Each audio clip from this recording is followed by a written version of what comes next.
याच ठिकाणी स्वामींनी आपलं जे अवतार कार्य आहे ते संपवलेलं होतं आणि या जो समाधी मंदिराच्या खालील एका रूममध्ये स्वामींचा जो देह आहे पवित्र तो ठेवण्यात आलेला आहे आणि स्वामींच्या वास्तव्यामुळे अक्कलकोट जे आहे ते पवित्र झालेलं आहे।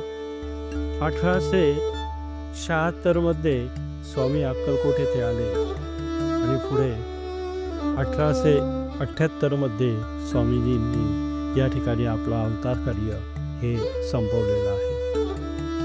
या चोडप्पा महाराजांच्या वाड्यात स्वामींनी त्यांचं राहण्याची व्यवस्था केलेली होती। हा जो आपल्याला समोर फोटो दिसतोय तो त्या काळचा ओरिजिनल असा दुर्मिळ फोटो आपल्याला पाहायला भेटतोय। स्वामी याच ठिकाणी राहायचे आणि स्वामींच्या पादस्पर्शाने हे जे ठिकाण आहे ते पवित्र झालेलं आहे।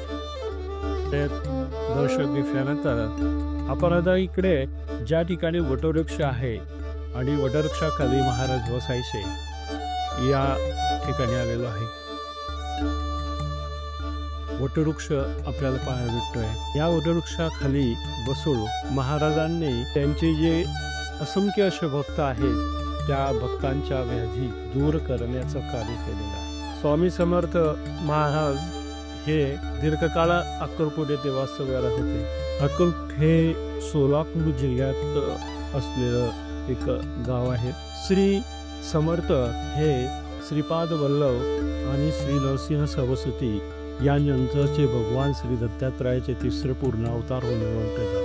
श्री समर्थ स्वामी रूपात ते 1459 मध्ये प्रकट झाले। या ठिकाणी भक्तांसाठी भोजनाची निःशुल्क व्यवस्था सुद्धा करण्यात आलेली आहे। त्याच पद्धतीने भक्त निवास सुद्धा उपलब्ध करून देण्यात आलेले आहे।